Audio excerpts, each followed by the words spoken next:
एक गांव था, नाम था सहूरपुर। क्योंकि उस गांव में बस सहूर सरनेम वाले ही रहते थे, इसलिए उस गांव का नाम पड़ गया था सहूरपुर। वहीं रहता था एक मजाकिया आदमी, ठुन ठुन ठुन सहूर। वो सबसे अलग था, आंखें बड़ी, हाथ लंबी और एक अजीब सी मुस्कान। गांव के लोग उससे प्यार से कहते थे ठुन ठुन। ठुन ठुन का काम ही था लोगों को हंसाना।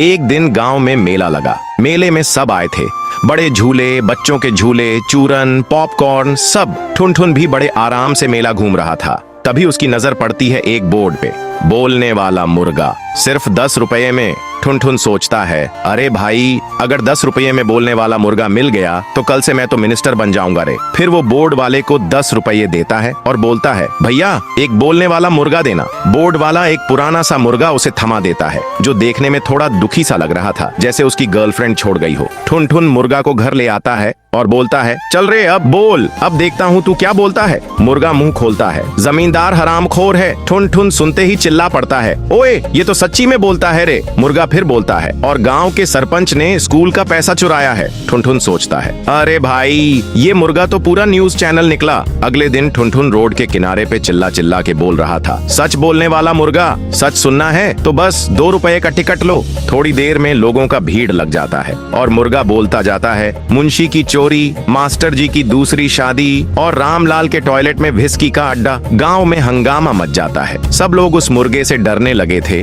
कहीं उनका भी सच ना बाहर आ जाए। और ठुन ठुन भी गांव में और ज्यादा छा गया था, लेकिन दुश्मनी भी बढ़ने लगी थी। एक रात जमींदार ठुन ठुन के घर आया और गुस्से में बोला, अगर तू इस मुर्गे का मुंह बंद नहीं करवाया तो तुझे फ्राई करके कुत्ते को खिला दूंगा, और धमकी देकर चला गया। ठुन ठुन घबरा गया, पर मुर्गा बोला, टेंशन न ले ठुन ठुन भाई, प्लान बी रेडी है। ठुन ठुन बोला, तू तो बड़ी चालाकी से बोलता है बे।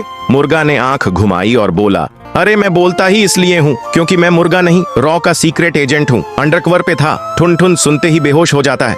फिर अगले दिन रॉ वाले आए और मुर्गे को हेलीकॉप्टर में बिठा के ले गए, और ठुन ठुन गांव के बीच में अकेले बैठा था, एक नोट के साथ। नोट पे लिखा था, थैंक यू ठुन ठुन, देश के लिए काम आया, लेकिन तेरे लिए एक असली मुर्गा छोड़ के जा रहा हूँ, वो सिर्फ कुकड़ूकू बोलेगा। तो दोस्तों, अगर आपको भी ठुन ठुन की तरह कभी जिंदगी में बोलता मुर्गा मिला हो तो कमेंट करो कुकड़ूकू।